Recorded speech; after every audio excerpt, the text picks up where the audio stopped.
Good morning! Gusto niyo bang malaman kung bakit hindi na overheat yung aking pinapisa?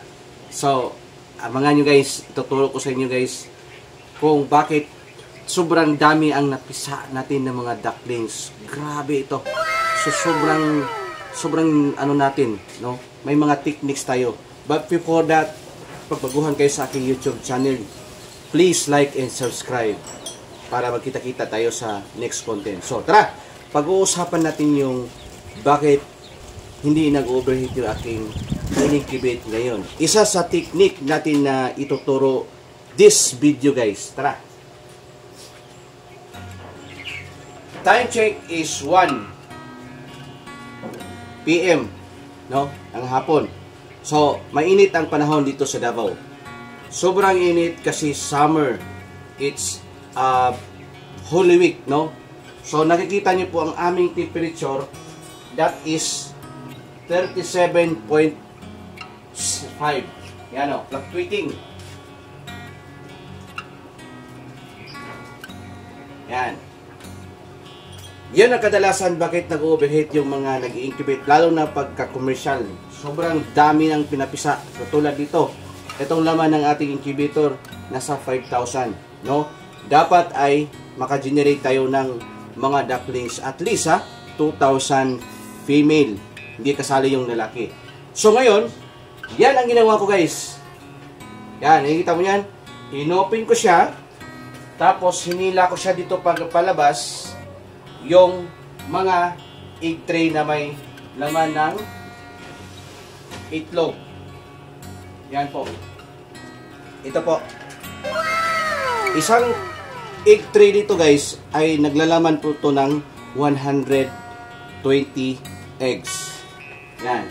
Itong itlog na to is 20-day-old na. 20 days na po siyang na-incubate natin guys. So, buhay na po tong season na to. At itong itlog na to, siyempre itlog ng itik. Hindi ito itlog ng manok ha.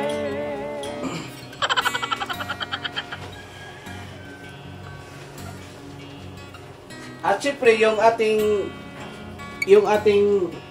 controller, yung kanyang sensor, nakapatong po dun sa itlog. Okay? Nakapatong po dun sa itlog. At, pag ganitong oras, kailangan ilain nyo na, palabas. So that, maiwasan natin yung pag-overheat. Pagka alas 12 onward. Pagdating po ng bandang hapon, at sa mga 4 PM, doon po kayo mag-adjust po. Depende sa inyo kung hindi na masyadong mainit ang panahon, pwede niyo siyang ipasok. Tapos, aside from that, kung makikita niyo itong ating suspan, tatlo, naka-standby po, ibig sabihin naka-on siya palagi. Para po yung hangin from here, na papasok doon sa loob ng incubator ay malamig. Higupin po niya papasok doon sa incubator. So, kinalabasan, lalamig po yung ating mga itlog. Huwag yung itlog natin, yung itlog ng itik. Yan. So, dito. At siyempre, sa tagal na natin nagpapisa, alam na po natin yung init ng itlog. Alam niyo po anong ginawa ko? Ganito lang po. Baon niyo lang po dito. Okay, pag mataas po yung lagnat, yung init, may lagnat na po yan. So, kailangan ay babaan natin yung temperature. Yan.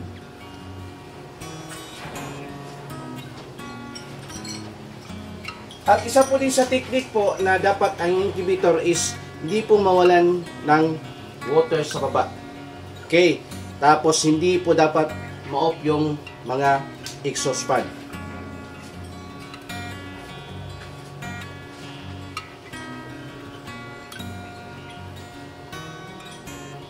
Yan. Sobrang init na po to. So, pag mahilig kayo sa usapang ganito, lalo na sa pagpapisa, andito po ako, no? Leo Songkip from Davao City. At guys, may isang channel po tayo. Paki-subscribe po baka gusto nyong matuto pa ng deep, no? Doon sa ating YouTube channel na Itik Farming Davao. Ako din po yun nung nagsasalita doon. Kaya lang medyo doon is may Bisaya. Dito is Tagalog, no?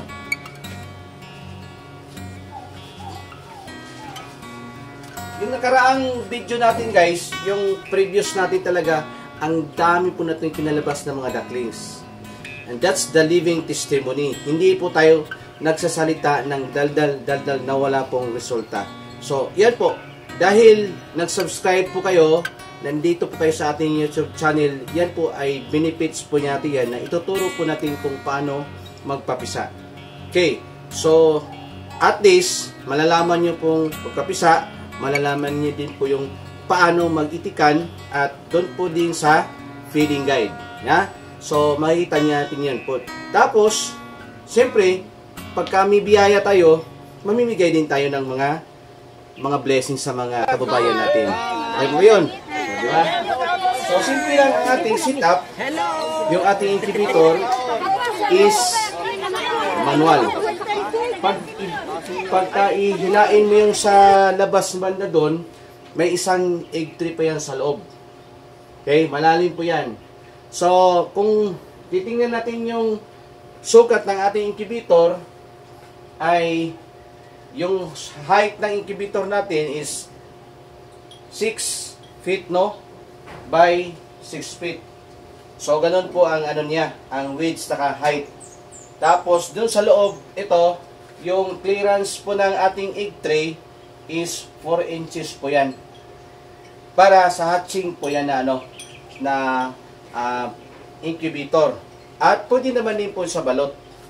Maganda yung po sa balot is dapat medyo nagkadikit konti yung clearance ng egg tray. Para po mas saksak po yun ba?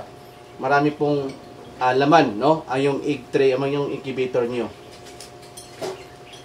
So, yung valve pala, hindi ko po nasabi is dapat ay 50 watts lang. Yung valve na nandito po ay 6. Pero, hindi namin siya ginamit today kasi hindi na po kailangan yung painit.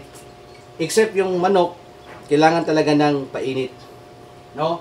Ang tanging nag-ooperate lang dyan na gumagana is yun yung 2 o 3 exhaust fan. Yan. Ano pa ba? So, shout out po sa lahat ng nakapanood sa ating video. At yung itong channel na to ay channel po na ating lahat. At sa hindi pa po alam, no? Please like and subscribe. My name is Leo Songkip from Davao City. And may isang channel natin. Please guys, pakisupport naman din po yung ating YouTube channel na isa. Yung Itik Farming Davao. So, ako din po yun nung nagsasalita doon. So, nandun po lahat yung ating pinaka basic, no? Pinaka content doon sa ating YouTube channel, no? So, I think tapos na po tayo and yun lang po. Sana po nagustuhan nyo at kita-kita tayo sa next episode. Doon na din po sa mga ducklings na ito palabas natin. Okay po yun? So, okay. Kita-kita tayo. Bye-bye. Thank you.